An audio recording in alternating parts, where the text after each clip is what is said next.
नमस्कार। आज की जो वीडियो है वो सूर्य रेखा पे चालू हो रही है। हम ये जो सूर्य रेखा है, जिस प्रकार से मैंने भाग्य रेखा को आपको 12 या कहोगे 13 भाग में आपको समझाया। 13 वीडियो बनाया था मैंने टोटल भाग्य रेखा पे। इसलिए बनाया था क्योंकि हथेली पे अगर हम देखें, पूरी हथेली पे, ठीक है, सारे ग्रहों को देखेंगे आप, उनमें से सूर्य और शनि, ये जो दो पर्वत है ना, इन दोनों पर्वत को विशेष स्थान दिया गया है हस्तरेखा में। हस्तरेखा में इन दोनों पर्वतों को भाग्य स्थान कहा गया है। कुंडली में जैसे हम 9वें भाव को देखते हैं भाग्य स्थान के रूप में, वैसे ही हस्तरेखा में सूर्य रेखा या सूर्य पर्वत और शनि पर्वत को भाग्य स्थान की संज्ञा दी गई है। इसीलिए ये दोनों पॉइंट को बड़ा डिटेल से हमको समझना है। इसीलिए मैंने भाग्य रेखा को जब समझाया, आपको बताया, जानकारी दी थी जब उसके बारे में, तो मैंने 13 वीडियो बनाया था टोटल उस पर, ठीक है। तो जो वो नहीं देखे हैं वो उन वीडियो पे जाके देख सकते हैं, ठीक है। और आज से हम श्रृंखला चालू करेंगे सूर्य की, या बोले सूर्य रेखा की।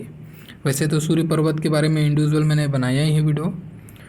आज मैं जो बात करूँगा सूर्य रेखा से बात करूँगा, और उसमें भी एक प्रकार के बारे में बात करूँगा, ठीक है। कि सूर्य रेखा जब जीवन रेखा से उदित हो तो उसका क्या फल है, इसके बारे में हम जानकारी लेंगे आज की वीडियो में। तो देखिए, इससे पहले कि मैं कुछ कंटेंट्स चालू करूँ जीवन रेखा से निकली सूर्य रेखा के बारे में, तो उससे पहले ना हमको ये पता होना चाहिए कि हमने इसको भाग्य स्थान की संज्ञा क्यों दी है। तो अब यही चीज़ फिर से मैं एक इसी वीडियो में दोबारा वो रिपीट नहीं करूँगा। जो इसको और डिटेल से जानना चाहते हैं कि संज्ञा ऐसा क्यों कहा गया, इसको भाग्य स्थान की संज्ञा क्यों दी गई है, शनि को ही देना चाहिए था तो सूर्य को भी दी गई है, क्यों दी गई है, इसकी जानकारी अब मेरा भाग्य रेखा का पहला वीडियो देखिएगा आप, इस पर मैंने बताया है कि इसको भाग्य स्थान क्यों कहा जाता है, ठीक है। तो मैं मोटा मोटी आपको बता दूँ, सूर्य और शनि ये दोनों ही भाग्य स्थान हैं। तो अगर किसी के हाथ में भाग्य रेखा नहीं है, ठीक है, जिसको हम लोग जनरली इस रेखा को भाग्य रेखा बोलते हैं, चाहे कहीं से भी आए, वो मैं एग्जांपल के लिए एक बना दिया आपको, ये भाग्य रेखा हुई आपकी, ठीक है ना। अगर ये मान लेते नहीं है किसी के हाथ में, बिल्कुल भाग्य रेखा है ही नहीं, तो आप बिल्कुल चिंता मत कीजिए।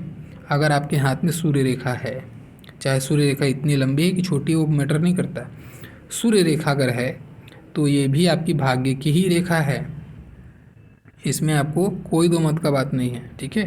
तो अगर भाग्य रेखा नहीं है तो चिंता नहीं करना, पहला चीज़। तो अब शुरू करते हैं इसके बारे में कुछ जानकारी। देखिए, सबसे पहले अगर मैं देखूं, जब सूर्य रेखा शब्द मैं यूज करता हूं, है ना, तो थोड़ा बहुत सूर्य को जानना ज़रूरी है, समझना ज़रूरी है कि ये रेखा का क्या मायने है या क्या क्षेत्र क्या है इसका। तो देखिए, एकदम बहुत सिंपल भाषा में इसको मैं समझाता हूँ। सूर्य क्या है, आपके व्यक्तित्व में सूर्य को क्या देखना है, पहले ये समझो। हमारे अंदर में सूर्य क्या है, हमारे अंदर में सूर्य हमारी जीवनी शक्ति है, हमारी जीवन शक्ति है, हमारा पराक्रम है, ठीक है। और पराक्रम से हम जब जोड़ते हैं ना इस शब्द को, तो हमारे अंदर में एक एबिलिटी आती है कि हम कोई मुसीबत आती है ना तो उससे हार नहीं मानते, उसका दृढ़ता से मुकाबला करते हैं। अब बोलेंगे ये चीज़ तो हम मंगल से देखते हैं, जी हाँ, मंगल से भी देखते हैं, लेकिन अगर आपका सूर्य का पर्वत अच्छा उठा हुआ है तो ऐसे लोग भी हार नहीं मानते, ऐसे लोग भी पराक्रम दिखाते हैं अपना, शत्रुओं पर या फिर मुसीबतों पर विजय को बताता है। तो जिसका भी सूर्य का पर्वत अच्छा होता है ना, ऐसे लोग मिलनसार होते हैं, क्योंकि राजा है, राजा को प्रजा की ज़रूरत पड़ती ही है। तो ऐसे लोगों का जो क्षेत्र है, हंसमुख होंगे, मिलनसार होंगे, लोगों का सहयोग मिलता है, और लोगों को भी ये सहयोग करते हैं, ये लोगों को सहयोग करते हैं, ठीक है, अगर सूर्य अच्छा है तो आपका। और क्या देखेंगे इससे ज़्यादा हम, इसके बाद में हम देखते हैं हमारा जो घर, दो हम हमारे जो अगर सम्मान की बात करते हैं या कीर्ति की बात करते हैं हम, तो इसका जो क्षेत्र है ना, ये दो जगह होता है। अब हर किसी की ज़िंदगी में ऐसा होता है। पहला आपका जो पारिवारिक क्षेत्र है, आप अपने परिवार में क्या सम्मान है आपका, क्या इज्जत है आपका, एक। दूसरा आपके घर के बाहर यानी परिवार के बाहर आपकी जो वर्क जहाँ आपका प्रोफाइल है, जहाँ पे जहाँ काम कार्य क्षेत्र है आपका, या फिर बिजनेस का क्षेत्र है, जो भी है, वहाँ पे आपका क्या इमेज है, वहाँ पे आपको लोगों का सहयोग मिलेगा कि नहीं, वहाँ पे आपकी छवि कैसी होगी, ये दो जगह होता है। इसीलिए आदमी के जीवन में अगर आप देखेंगे तो एक घर होता है और घर से बाहर वो काम करने जाता है, फिर वापस घर को आता है। तो ये दो जगह छवि हमारे लिए और दो जगह सहयोग, दो जगह हमारा जो क्षेत्र है इसमें सुकून होना ज़रूरी है। और यही सुकून और यही इज्जत और ये सहूलियत कार्य के प्रति ये सूर्य ही बताता है, ठीक है ना। तो सूर्य हमारे अंदर में पराक्रम है, शत्रु से विजय है, मुसीबतों से विजय है, ठीक है, कर्ज से विजय है, रोग रिपु शत्रु। अगर छठवें घर की बात करते हैं कुंडली में हम, तो वैसे ही जैसे किसी के छठवें घर में सूर्य बैठा है तो हम बोलते हैं ना, या मंगल बैठा है या राहु बैठा है, कोई भी पाप ग्रह बैठा है तो हम उसको उस संज्ञा से जोड़ते हैं।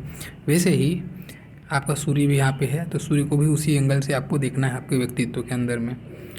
अब इसके बाद में और सूर्य क्या क्या है, इसके बाद में अगर और सूर्य को हम समझें तो सूर्य क्या है, आपका जीवन में आपको सम्मान क्या होगा, यश क्या होगा आपको। दूसरा चीज़, जो पिता है, आपके जो पिता हैं वो भी सूर्य को रिप्रेजेंट करते हैं, ठीक है। अब ये क्या होगा, अगर सूर्य अच्छा है तो आपको पिता से मदद मिलेगा, पिता के पैतृक संपत्ति अच्छी मिलेगी, पिता को सुख मिलेगा, ठीक है, पिता को सुख मिलेगा। और कभी ना कभी आप भी तो पिता होंगे शादी के बाद में, तो आपको संतान का सुख मिलेगा कि नहीं, ये भी सूर्य से देखा जाता है, ठीक है ना। तो ये भी सूर्य इंडिकेट करता है। वैसे ही अब और क्या क्षेत्र हो सकता है, सरकारी तंत्र, ठीक है, सरकारी तंत्र से आपको लाभ मिलेगा कि नहीं, सरकारी तंत्र से आपका कार्य सहूलियत से होगा कि नहीं, या सरकारी तंत्र में आप जुड़ पाएंगे, वहाँ से लाभ कमा पाएंगे, सरकारी नौकरी कर पाएंगे, ये सारी चीज़ें जो हैं वो भी हम यहाँ से देखते हैं। अब कई लोग बोलेंगे सरकारी नौकरी ही ज़रूरी नहीं है ना, प्राइवेट नौकरी भी हो सकती है। तो आप इसको इस एंगल पे समझो, आपके जो बॉस हैं, चाहे वो सरकारी में बॉस हो कि प्राइवेट में बॉस हो, उनके साथ में आपका टर्म कैसा रहेगा, उनसे आपका व्यवहार कैसा रहेगा। मैंने पहले ही कह दिया, वर्क प्रोफाइल का व्यवहार और घर का व्यवहार, ये दोनों चीज़ें, इसीलिए मैं उसको फिर से अब उसको लंबा नहीं खींचूँगा, वही शब्द हैं, तो वो ये भी हम वहाँ से देखते हैं। वैसे ही आपके अंदर में देखो, सूर्य आपके व्यक्तित्व में ना एक कीर्ति भी है। अब कीर्ति का मायने क्या हो सकता है, जिसका सूर्य अच्छा है, आप इसको अपने हाथ पे देखिए, जिसका सूर्य का पर्वत, ये पर्वत अच्छा उठा हुआ है, रेखा शुद्ध है, कहीं से कटी फटी नहीं है, ऐसे लोग हंसमुख तो होते ही हैं जैसे बताया। इसके बाद में इनके चेहरे पे एक छवि होती है, बड़ी कांति, एकदम चमक होती है इनके चेहरे पे, तेज होता है, आँखों में तेज होता है, देखने से ही एक छटा दिखती है इनके चेहरे पे, अलग से छटा।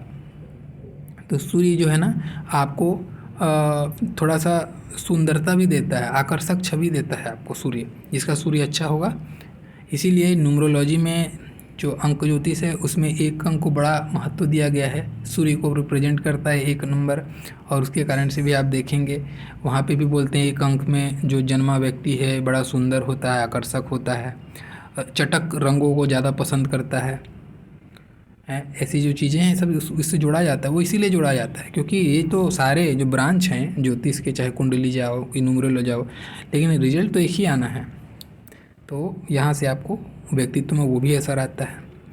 वैसा ही सूर्य से और क्या देख सकते हैं, देखिए सूर्य वैसे तो बहुत सारा चीज़ को दिखाता है। अब आपके वैवाहिक जीवन को भी सूर्य से देखा जाता है। अब क्यों, ये क्वेश्चन आ गया, क्योंकि देखिए हम अब जो भी यूट्यूब में हम देखते हैं, सुनते हैं, समझते हैं, हमको केवल एक चीज़ ही समझ में आता है, क्या, सूर्य है मतलब हमारी यश, प्रतिष्ठा, मान सम्मान, सरकारी नौकरी, हम इतना ही सुनते हैं, उसके बाकी का बात हम नहीं सुनते हैं। अभी मैंने कहा ना आपको, ये दोनों का दोनों ही आपका क्या है, भाग्य है, आपका भाग्य स्थान है दोनों का दोनों। तो आपकी पत्नी और आपका संतान ये भाग्य पे निर्धारित होता है, ठीक है ना। आप अपनी मनचाही पत्नी चुन के आते हैं, आपको लगता है कि हमने चुना है, नहीं, आपने नहीं चुना है, वो आपके भाग्य से आपको प्राप्त हुआ है। इसीलिए 7 जन्मों का 7 वाला जो सिद्धांत है, वहाँ पे भी आप देखो ना, अगले जन्म में फिक्स है कि वही अगर आना है तो आना है, वो आपका भाग्य है। वैसे ही संतान भाग्यशाली होती है कि नहीं, हम पूछते हैं, या संतान से हमको सुख मिलेगा, वो तो हमारा भाग्य डिसाइड करता है ना। इसीलिए संतान सुख भी हम देखते हैं यहाँ से, और वैसे ही आपका गृहस्थ का जीवन को भी हम यहाँ से देखते हैं, ठीक है। तो बहुत सारी चीज़ें हैं जो सूर्य से हमको देखना है। केवल सरकारी नौकरी, सरकारी तंत्र, मान सम्मान, प्रतिष्ठा, इन चीज़ों पे नहीं जाइएगा। बहुत सारी चीज़ें हैं, ठीक है। तो मैंने ऑलमोस्ट सारे आपको एरिया बता दिया। अब हम पॉइंट पे आते हैं। देखिए, सबसे पहले हमको जीवन रेखा से हमने आज का जो पॉइंट डिसाइड किया वो पहले बात करते हैं। ये हो गई आपकी जीवन रेखा, और मान लेते हैं आपकी सूर्य रेखा के इसमें जुड़ गई है। जीवन रेखा से सूर्य रेखा का जुड़ाव हो गया। मैंने ऐसा बनाया है, ये ज़रूरी नहीं है कि जैसा मैंने बनाया वैसे ही आगे जुड़े आपके साथ में। हो सकता है किसी का ऐसे आके जुड़ेगा, किसी का और पहले आके जुड़ सकता है, कुछ भी हो सकता है। आपको देखना है जुड़ाव कहाँ से है। कई लोग का बहुत लेट में आके जुड़ेगा, ये भी हो सकता है। तो मैं बताऊंगा, पहले आपको समझना क्या है, जुड़ाव होना चाहिए, ठीक है। ये अगर ये जुड़ाव है, इसका क्या मतलब हुआ। चलिए अब इसको रिलेट करते हैं। मैंने एक वीडियो बनाया था जीवन रेखा के बारे में, उस पर भी मैंने बहुत डिटेल से चीज़ बताया था कि जैसे मैंने इसको भाग्य स्थान कहा है ना सूर्य और शनि को, वैसे ही अंगूठा, ये जो आपका अंगूठा है और आपकी ये जीवन रेखा है, ये दोनों आपके लग्न स्थान है, यानी कि आपके कुंडली का पहला घर है, या आप स्वयं हो, आपका व्यक्तित्व है, ठीक है। तो अब यहाँ से हमको क्या समझ में आया, हमको एक सेंटेंस तो ये क्लियर समझ में आया कि हमारा ये व्यक्तित्व है, हमारा लग्न है, हम खुद हैं, ये है ना। और ये भी जीवन शक्ति को बताती है जीवन रेखा। अब क्या हो रहा है, आपके व्यक्तित्व में सूर्य का समावेश हो रहा है। मतलब स्वाभिमानी, सूर्य बड़ा स्वाभिमानी है, नियम का पाबंद है। एक निश्चित समय है, उसको जब उगना है उसी समय उगना है, जब अस्त होना है अस्त होना है, वो अपने समय से चलता है, वो कभी डिले नहीं करता है। वैसे ही ये बंदे होते हैं, बड़े ही नियम के पाबंद। अगर ट्रैफिक नियम कोई तोड़ के पार हो जाएगा, कोई आता जाता नहीं खाली है, लेकिन ये बंदे रुकेंगे। या अगर तोड़ भी दिए तो ये मन में पछतावा करेंगे, नहीं मैंने गलत किया, वो फीलिंग इनके अंदर आती है। ये बिल्कुल बर्दाश्त नहीं करते अपने परिवार वालों को भी या किसी को भी, ये टोकेंगे ज़रूर कि भाई ये नियम फॉलो करना चाहिए। ये अगर बॉस हैं तो अपने जूनियर को बहुत टाइट रखते हैं, बहुत नियम कायदे से, ठीक है। ये नियम अनुशासन देता है। वैसे ही मैंने कहा नियम के साथ में वक्त का पाबंद, ये वक्त का पाबंद भी होते हैं ऐसे लोग, ठीक है। स्वाभिमान, क्योंकि सूर्य है, राजा है भाई, तो अभिमान उसको जमता है, वो अभिमान तो होगा, लेकिन अभिमान को मैं स्वाभिमान से जोड़ रहा हूँ, ठीक है। अगर सूर्य अच्छे कंडीशन में है, पर्वत शुभ है, ये रेखा शुद्ध है, तो शुद्ध फल मिलेगा। शुद्ध फल क्या होगा, अभिमान और स्वाभिमान में बारीक लकीर का अंतर है।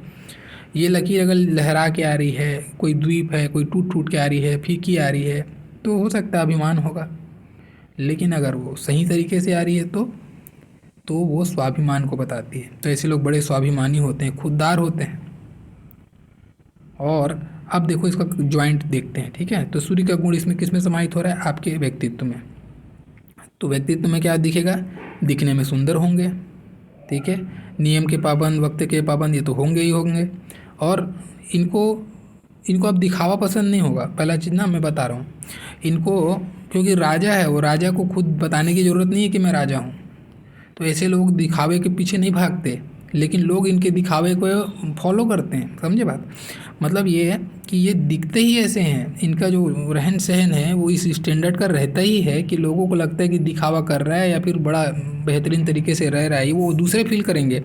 लेकिन आप इनसे कभी रूबरू होंगे, इनको समझने की कोशिश करेंगे, ये बड़े सादगी पसंद होते हैं और लोगों की बहुत मदद करने वाले होते हैं। अगर इनके पास कोई समस्या लेके जाओगे आप, ये बड़ा हंसमुख रहेंगे। आपकी समस्या सुनने के बाद में इनसे लगेगा, आपको फील ऐसा होगा कि यार भाई कुछ सीरियस बातें कर रहा हूँ, ये बंदा तो बड़ा लाइट ले रहा है। ये इनका नज़रिया अलग होता है ऐसे लोगों का। ये बहुत आसान लेते हैं, ज़िंदगी इनके लिए बहुत आसान होती है। ये बहुत ज़्यादा टेंशन नहीं लेते किसी चीज़ को लेके, या भविष्य को लेके बहुत ज़्यादा चिंतित नहीं होते।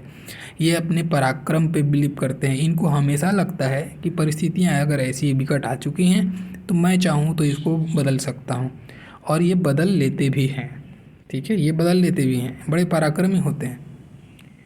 तो ये आपके अंदर में पराक्रम को बता रहा है और आपके अंदर में आपकी जीवनी शक्ति को बता रहा है। बहुत अच्छे होते हैं लोग, मेहनती होते हैं, ठीक है। अब दूसरा चीज़, क्योंकि जीवन रेखा जीवन शक्ति के साथ साथ में आपको कुटुंब को बताता है, ठीक है, और आपके संतान को बताता है।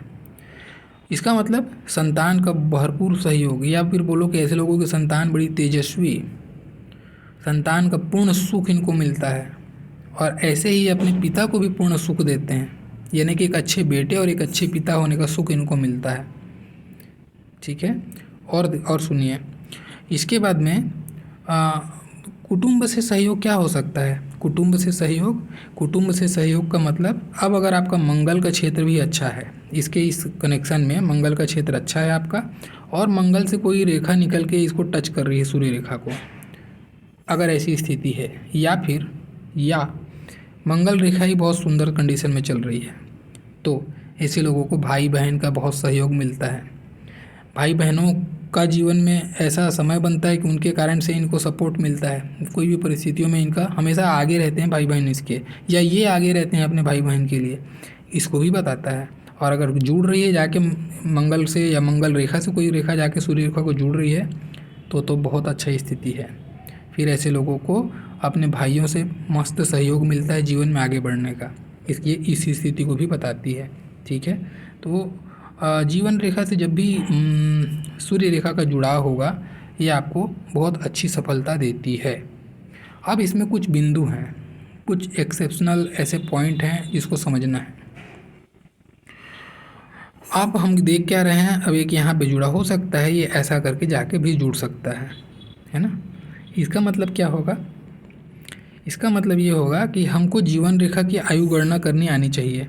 इसके लिए भी मैंने एक सेपरेट वीडियो बनाया है, जो नहीं देखे हैं वो जाके ज़रूर देखिए। जीवन रेखा की आयु गणना कैसी करनी है, अभी मैं जो पॉइंट बताऊंगा, हो सकता है आप अपने हाथ पे मैच करेंगे, आपके हाथ में होगा, लेकिन आपको आयु गणना करनी ही नहीं आएगी। जो जिस पॉइंट पे दोनों मिल रहे हैं वो उम्र कितना है वो आपको गणना करना आना चाहिए, तब तो मतलब है। तो ये गणना आप वीडियो ज़रूर देखिएगा। वीडियो देखने के बाद मेरे को यकीन है कि आप स्वयं फिर गणना करना सीख जाएंगे। तो जैसे इस पॉइंट पे इसने मिलन हुआ, इसका मतलब क्या हुआ, ये जो व्यक्ति है जब इस उम्र में पहुंचेगा, अभी ये मान लेते हैं, मैं रेंडमली पकड़ लेता हूँ, मान लेते हैं 36 साल का उम्र है, 36 का, 36 के एज में जैसे ये पहुंचा, उसके बाद में ये जो भी कार्य कर रहा था उसमें अचानक से इसको पहचान मिल जाएगी, एक रिकॉग्निशन मिल जाएगा, ये एक स्टेबिलिटी मिल जाएगी, और उसके बाद का जो रेस्ट जो भी लाइफ होगा वहाँ पे निरंतर तरक्की करते बहुत अच्छा नाम धन कमाएगा, इसको ये इंडिकेट करता है। लेकिन उससे पहले बिल्कुल संघर्ष करना पड़ेगा, उससे पहले आपको संघर्ष करना ही पड़ेगा। अब ये हालांकि ये 100% ये चीज़ बोलना सही नहीं, क्योंकि अभी मैं केवल जीवन रेखा और सूर्य रेखा की बात कर रहा हूँ। हो सकता है इसके साथ में भाग्य रेखा आपकी बहुत अच्छी हो तो हो सकता है इनिशियल लाइफ यानी कि समय से ही आप बहुत अच्छे होंगे। अब ये अलग ही स्थिति हो जाएगी, हम संपूर्ण हाथ का एनालिसिस नहीं कर रहे हैं, लेकिन हाँ, भले ही आप इस यहाँ से यहाँ तक आपकी जीवन भाग्य रेखा के कारण से अच्छी होगी, लेकिन आप ये निश्चित मान के चलना कि जब इस एज में 36 में पहुँचेंगे तब आपको विशेष, आपको एक नेम, एक फेम, एक स्टेबिलिटी, एक अथॉरिटी या फिर एक रिकॉग्निशन आपको ज़रूर मिलेगा। जैसे सपोज़ कीजिए ये जो बंदा है ये जॉब कर रहा था, इसने जॉब तो स्टार्ट कर दिया 22 के एज से, 22 के एज में अच्छा जॉब करने लगा, लेकिन जब इस एज में पहुंचा ये, तब इस एज में इसको एक ऐसा परिवर्तन इसके जीवन में आया, एक ऐसा क्लिक हुआ, पॉजिटिव क्लिक हुआ इसके जीवन में, जो फिर इसको बहुत अच्छा, एक बहुत अथॉरिटी पावर दे दिया, एक अच्छे पोजीशन पे बैठा दिया, और फिर वहाँ से फिर ये कमांडिंग पोजीशन ले लिया, राजा का चालू हो गया गुण इसके अंदर में, फिर ये राज करना चालू कर दिया इसने, ऐसा इसको समझना है। अचानक से, जैसे मान लो ये कोई प्राइवेट नौकरी कर रहा था, पैरेलल तैयारी वारी कर रहा होगा, अब इसको अचानक से गवर्नमेंट नौकरी मिल गई, ऐसा हो सकता है।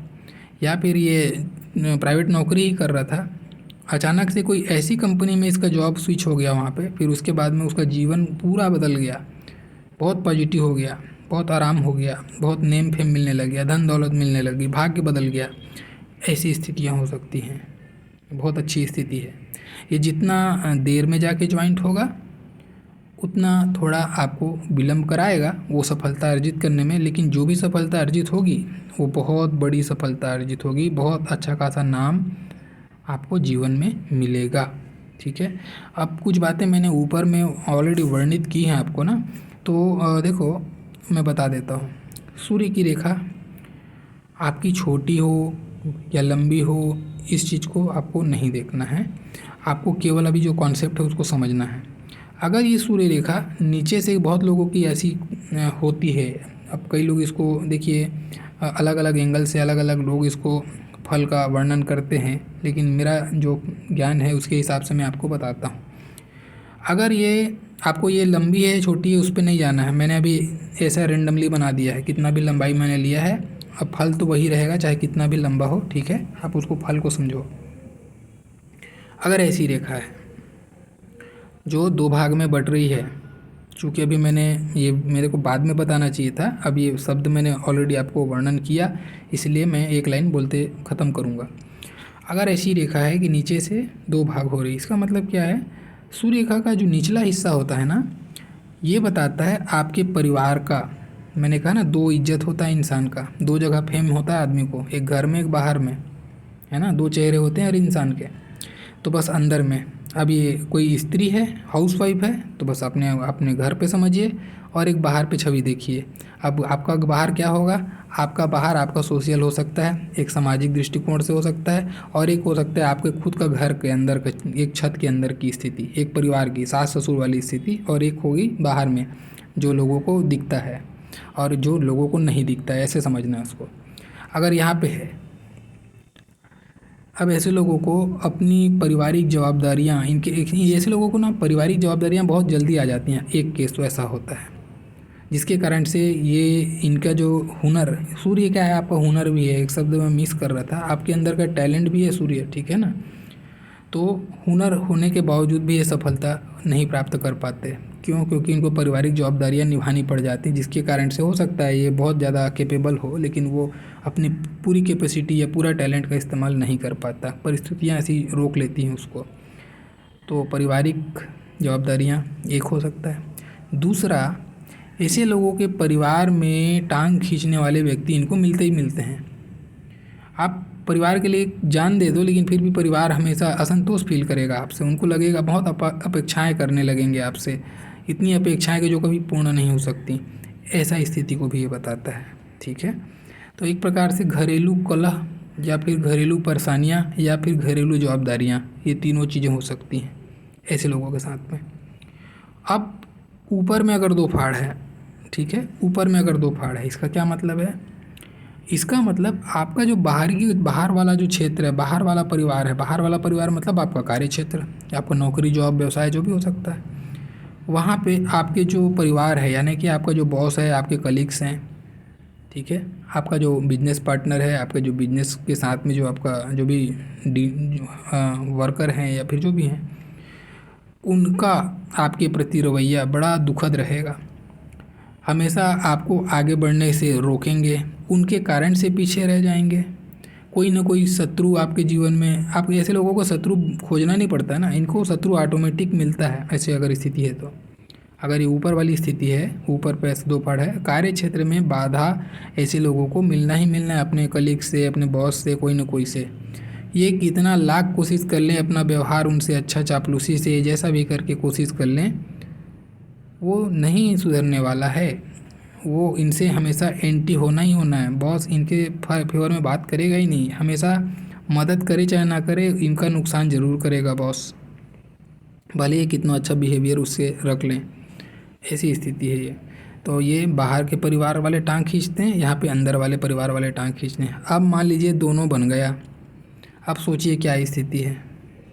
इसीलिए अब ये अचानक से नहीं बनता है, ये स्थिति अचानक से नहीं बनती है, ठीक है। पहले क्या होती है, जब आदमी का समय बुरा होता है ना, समय ख़राब होता है, तब ये रेखा पहले अच्छी थी, अच्छा धन दौलत नाम धन कमा रहा है इसने, फिर ये क्या होती है, यहाँ से दो फड़ होना चालू, घर वाले घरेलू कलह से परेशान हुआ आदमी, पारिवारिक जवाबदारियाँ आने लगी, दुनिया भर की प्रॉब्लम आने लगे, फिर ये रेखा अब फिर एक दो फड़ ऊपर से भी हो गई, फिर अब घर की जो परेशानियाँ ना वो ऑफिस में भी निकलने लगी, फिर वहाँ से भी संबंध खराब होने लगे। अब ऐसा होने के बाद में न घर में सुकून न बाहर में सुकून, फिर आदमी का पतन चालू होता है, फिर आदमी के ऊपर में कर्ज चढ़ता है, फिर आदमी के ऊपर में कमाया हुआ धन निकलने लगता है, शरीर में तकलीफ़ें आती हैं, ठीक है, मान सम्मान में दिक्कत होता है, आदमी को प्रमोशन नहीं डिमोशन होने लगता है। ये स्थितियाँ बताती हैं। फिर पिता से वैमनस्य या पुत्र से वैमनस्य या उनके कारण से स्वास्थ्य में उनको तकलीफ, कोई भी प्रकार की परेशानियाँ पारिवारिक और ऑफिस से रिलेटेड, ये दोनों एक साथ आने लगते हैं, फिर आदमी जो है ये पतन की तरफ में जाने लगता है। ये आदमी के बुरे समय की लक्षण है, ये कर्मा है। ये इसमें ये आपके नसीब का दोष नहीं है, ये आपके किए हुए कर्म हैं। वो किए हुए कर्म क्यों ऐसा हुए, कारण सुनिए। ये बहुत इंपॉर्टेंट बात बता रहा हूँ मैं, इसको समझना है आपको। पहले ईश्वर ने आपको एक बहुत अच्छी सूर्य रेखा दी थी और आपने अपने लोभ और लालच, ठीक है, इनके चलते आपने अपने अधिकार का, आपने अपने टैलेंट का, आपने जो अच्छा काम करना चाहिए था, आपने लोभवश, कोई भी कारण हो सकता है जिसके कारण से आपने उसका मिसयूज करना चालू किया। फिर चीज़ें धीरे धीरे नेगेटिव होने लगी, परेशानियाँ चालू हो गई। फिर आपको ये जितना आपने धन कमाया था गलत तरीक़ों से, गलत तरीके यूज करके, वो सारा धन ब्याज के साथ में निकाल देगा। बहुत बेकार स्थिति है। मैंने ऐसे लोगों को देखा है, एक बंदा बिल्कुल यही रेखा पे आया हुआ था, उसने बहुत अच्छा धन दौलत कमाया, बिजनेस में बहुत अच्छा किया उसने, परिवार वालों, भाई का उसने अपने मुंह से बताया अपनी चीज़ों को। जब मैंने कर्मा की बात कही, उसने अपने भाई को, अपने खुद के भाई को बिजनेस में चीट करके खूब धन कमाया। फिर अचानक से उसकी कपड़े की दुकान थी, कपड़े की दुकान में आग लग गया और इतना ज़्यादा उसका नुकसान हुआ। और ऐसी स्थितियाँ 1 बाय 1 2-3 जगह ऐसे हो गए उसके। और बहुत बड़ा गोदाम था उसका, कपड़े की दुकान का डीलर था, वो पूरा गोदाम राख हो गया। और ऐसी फिर 1 बाय 1 बिल्कुल एक के बाद एक ऐसी परिस्थितियाँ और आने लगी। उसके बाद में वो व्यक्ति जो करोड़ों का मालिक हुआ करता था, वो 1000 रुपये के लिए भी किसी और से लेके अपनी रीडिंग करा रहा था। आप समझ सकते हैं स्थिति, मतलब ये कहाँ से कहाँ गिरा देती है रेखा। ये बहुत अशुभ रेखा है, अगर ऐसा योग बन गया, बहुत अशुभ, बहुत ज़्यादा। तो जो भी ईश्वर ने आपको अधिकार दिया है, उस अधिकार को, उस पर इतराइए मत, उस पर नाज कीजिए, उसका सम्मान कीजिए। आप निश्चित मानिए आपके साथ अच्छा ही होगा। 7.5 कुछ और नहीं है, जो शनि की जो पीड़ा है वो कोई और नहीं है, वो यही है। हम क्या कर्म करते हैं उसका ही हमको मिलता है रिफ्लेक्शन, वही 7.5 है। 7.5 में डरते हैं हम 7.5 शब्द सुनकर, ऐसा नहीं है। 7.5 आपका परीक्षा है, वो आपने क्या किया है उसी हिसाब से आपको नंबर मिलेगा, बस, इससे ज़्यादा कुछ नहीं। तो कर्मों को सही रखिए। इसी के साथ में आज का जो वीडियो था फर्स्ट पार्ट हम कंप्लीट करते हैं। नेक्स्ट डे हम किसी और पे चर्चा करेंगे कि अगर जीवन रेखा से ना हो के कहीं और से सूर्य रेखा का उदय हो तो क्या फल होगा। अगर आप जानना चाहते हैं अपने हाथ में तो कमेंट ज़रूर कीजिए कि नेक्स्ट वीडियो में किस पॉइंट पे बनाऊं। पॉइंट आप दे दीजिए, डिस्कशन मैं कर दूंगा, ठीक है। चलिए, मेरा पूरा वीडियो देखने के लिए बहुत बहुत धन्यवाद। जो नए हैं प्लीज़ सब्सक्राइब करना ना भूलें। Thank you.